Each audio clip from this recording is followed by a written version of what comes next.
सगळ्यात पहिला आहे भांडवलशाही अर्थव्यवस्था. आता भांडवलशाही अर्थव्यवस्था समजण्यासाठी सगळ्यात अगोदर आपण त्याचं एक्झाम्पल पाहूया. तर लक्षात ठेवा, भांडवलशाही अर्थव्यवस्था ज्यांना आपण कॅपिटलिस्ट इकॉनॉमी असं म्हणतो, यांचं सगळ्यात बेस्ट एक्झाम्पल आहे युनायटेड स्टेट्स ऑफ अमेरिका म्हणजे अमेरिका. किंवा दुसरं महत्त्वाचं एक्झाम्पल आहे पश्चिमी युरोपीय राष्ट्र. पूर्ण जो युरोप आहे, आपण या युरोपचं जर वर्गीकरण केलं तर पश्चिमी युरोप आणि पूर्वी युरोप. पश्चिमी युरोप हा अत्यंत श्रीमंत, स्टँडर्ड ऑफ लिव्हिंग सगळ्यात जास्त असणारा, एज्युकेशन लेवल सगळ्यात चांगला असणारा, पर कॅपिटा इन्कम चांगला असणारा आणि डेव्हलपमेंटमध्ये सगळ्यात जास्त ॲडव्हान्स्ड असणारा प्रदेश आहे पश्चिमी युरोप.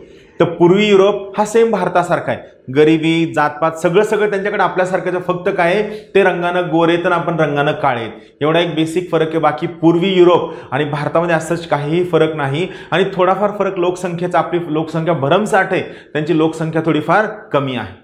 तर इथं महत्त्वाची गोष्ट, मग या ठिकाणी भांडवलशाही अर्थव्यवस्था कळण्यासाठी दोन सगळ्यात बेसिक एक्झाम्पल, एक आहे अमेरिका आणि दुसरा आहे पश्चिमी युरोपीय राष्ट्र. राहील लक्षात. दुसरी सगळ्यात महत्त्वाची बाब, भांडवलशाही अर्थव्यवस्था हा शब्द तुमच्या नजरेसमोर आला की सगळ्यात पहिला बेसिक पॉइंट लक्षात ठेवायचा, भांडवलशाही अर्थव्यवस्था या मुक्त अर्थव्यवस्था असतात. काय असतात? भांडवलशाही अर्थव्यवस्था या मुक्त अर्थव्यवस्था असतात.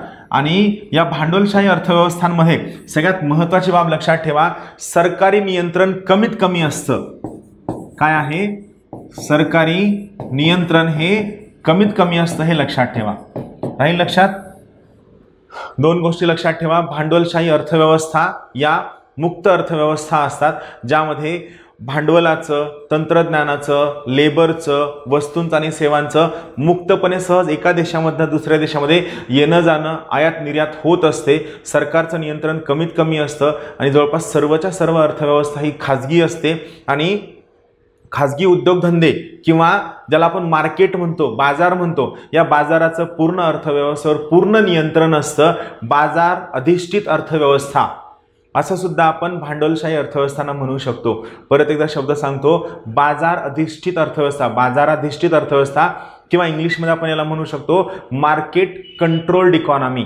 ज्या इकॉनॉमीला किंवा ज्या इकॉनॉमीवर मार्केटचं पूर्णतः नियंत्रण असतं, जी पूर्णतः मार्केटच्या नियंत्रणाखाली असते, त्या इकॉनॉमीला आपण कॅपिटलिस्ट इकॉनॉमी असं म्हणतो. मग यामध्ये महत्त्वाची बाब, भांडवलशाही अर्थव्यवस्थेला आपण मार्केट आधारित अर्थव्यवस्था सुद्धा म्हणतो. याला आपण जंगलराज इकॉनॉमिक्स सुद्धा म्हणतो. जंगलराज. का जंगलराज इकॉनॉमिक्स? सगळ्यात मेन कारण आहे, जंगलामध्ये काय असतं, ज्याची सगळ्यात जास्त स्ट्रेंथ आहे, ज्याची सगळ्यात जास्त ताकद आहे, तो सगळ्या जंगलावर राज्य करतो. सेम आहे इथं सुद्धा. काय आहे, इथं तुमचं जी इकॉनॉमी आहे, या इकॉनॉमीवर जो सगळ्यात मोठा प्लेअर आहे, या मोठ्या प्लेअरचं तुमच्या इकॉनॉमीवर सगळं राज्य असतं आणि अल्टिमेटली तुम्हाला त्या मोठ्या प्लेअरच्या म्हणण्यानुसार जावं लागतं.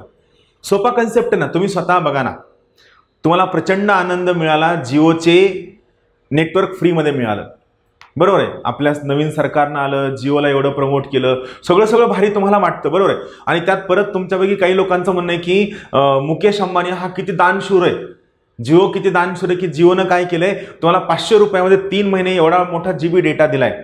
हे तुम्हाला जरी दिलं असलं तरी लक्षात ठेवा, जेव्हा तुम्ही जिओच्या ॲपवर TV पाहता, क्रिकेट पाहता किंवा ज्या सगळ्या गोष्टी ॲप पाहता, हे ॲप पाहत असताना जेव्हा फॉर एक्झाम्पल तुम्ही IPLचा मॅच पाहताय, शेवटची ओव्हर आहे, शेवटच्या ओव्हरच्या अगोदरचा जो ॲडव्हर्टाइजमेंट असते, त्या सिंगल ॲडव्हर्टाइजमेंटचा रेट हा 2-2, 3-3, 4-4 करोड रुपये असतो. जी कमाई कोणाची असते? जिओची असते. 500 रुपये या सोयीने जिओला हे पैसे कमवायला किती लोक लागणार आहेत? 2-3 लाख लोक लागणार आहेत, जे एका ॲडव्हर्टाइजमेंटच्या अगोदर मिळतं. कसं मिळतं? तुम्ही त्यांचा बेस बनवून दिलाय. दुसरी महत्त्वाची गोष्ट, जेव्हा तुम्हाला एवढ्या स्वस्तामध्ये एवढा डेटा मिळतो, त्यावेळेस जिओ काय करतं? जिओ दाखवतो त्यांनी प्रॉफिटच कमवलं नाही. आणि जर जिओनं प्रॉफिट नाही कमवलं तर अल्टिमेटली काय होतं?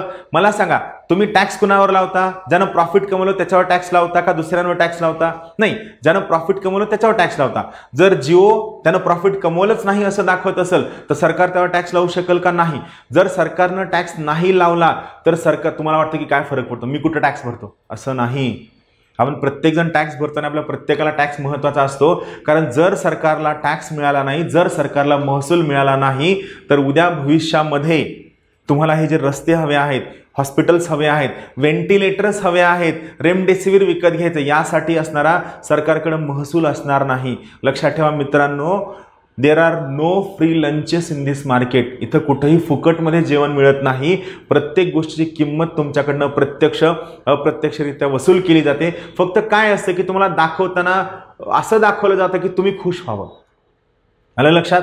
आणि मग काही दिवसांनी जेव्हा हेच जिओ अचानकच त्यांच्या 3 महिन्यांचा रेट 2000 करेल, जेव्हा ऑलमोस्ट सगळे मार्केटमधले टेलिकम्युनिकेशन प्लेयर गारच झाले असतील, मग तुम्हाला सवय पण झाली असेल, तुमच्याकडे दुसरा ऑप्शन असणार नाही आणि तुम्हाला तेवढे पैसे पे करावे लागतील. हे मार्केट हे कुठं असतं, हे कॅपिटलिस्ट इकॉनॉमीमध्ये लक्षात ठेवा, ज्याला आपण काय म्हणतो जंगलराज इकॉनॉमिक्स. किंवा या भांडवलशाही अर्थव्यवस्थेला आणखीन एक शब्द आहे ज्याला आपण म्हणतो लेसाज फेअर इकॉनॉमी.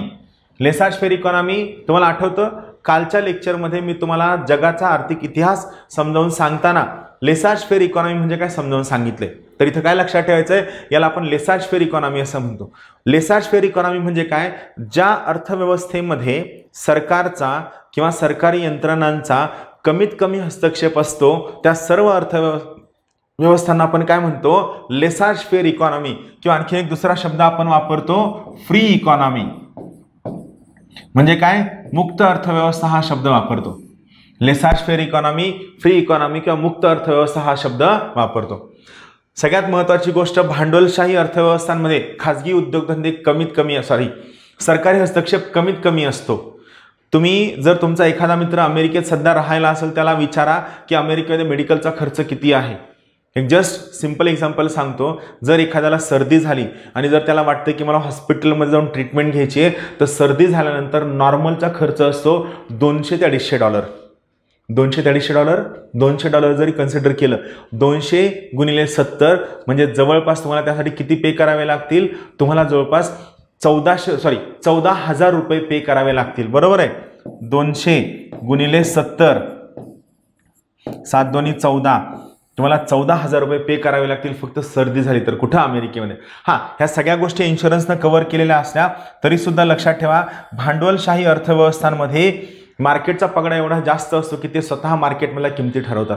दुसरं कॅरेक्टर, सरकारी हस्तक्षेप कमीत कमी असतो. खाजगी उद्योगधंदे असतात, खाजगी उद्योगधंद्यांचं प्राबल्य असतं.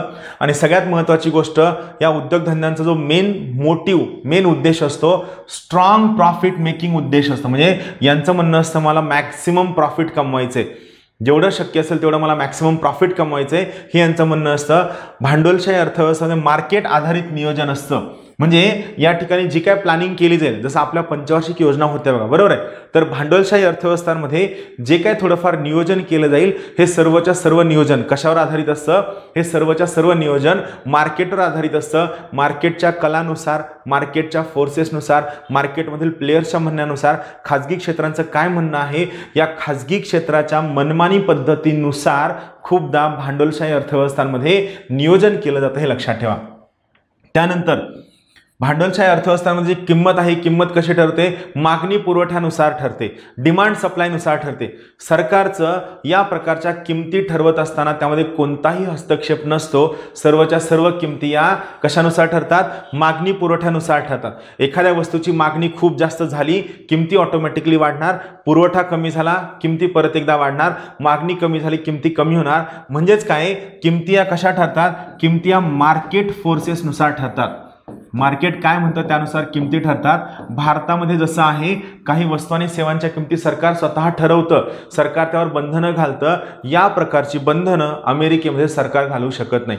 जसं की भारतामध्ये तुम्हाला आठवत असेल, महाविकास आघाडीनं ज्या सर्व कोरोना चाचण्या आहेत, या सर्व कोरोना चाचण्यांच्या किमती किती असाव्या, हॉस्पिटल्सने किती पैसे चार्ज करावे, या सर्वांबद्दल बंधनं टाकून ठेवलेली आहेत. या प्रकारची कोणतीही बंधनं अमेरिकेमध्ये सरकार टाकू शकत नाही. सरकार वाटलं तर त्या ठिकाणी पेमेंट करेल, मात्र सरकार त्या ठिकाणी बंधनं टाकावं असं सरकारवर कोणत्याही प्रकारचं बंधन नसतं. ज्या किमती आहेत, या किमती या मार्केटच्या मागणी पुरवठ्यानुसार ठरतात. ही सगळ्यात महत्त्वाची बाब.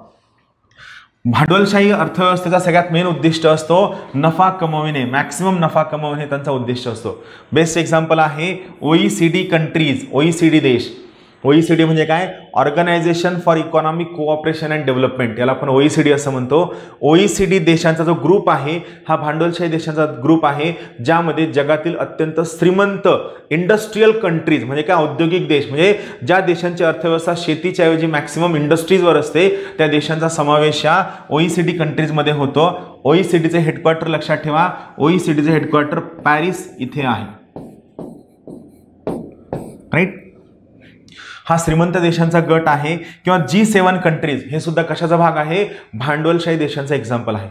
राहील लक्षात. जेव्हा कधी भांडवलशाही हा शब्द येईल त्यावेळेस लक्षात ठेवा हे कॅरेक्टर्स महत्त्वाचे आहेत. आता जर भांडवलशाहीवर प्रश्न आला तर मला स्वतःला कॉन्फिडन्स आहे की तुम्ही सहज प्रश्न सोडवू शकता. एक सिंपल सोप्या भाषेतील थीम लक्षात ठेवायची. ज्या अर्थव्यवस्था मुक्त असते, ज्या अर्थव्यवस्थेवर व्यापार करण्यावरती, बिझनेस करण्यावरती, वाणिज्य करण्यावरती कमीत कमी बंधनं असतात, त्या अर्थव्यवस्थेला आपण मुक्त अर्थव्यवस्था किंवा फ्री इकॉनॉमी किंवा लेसाज फेअर इकॉनॉमी किंवा भांडवलशाही या नावानं ओळखतो. क्लिअर.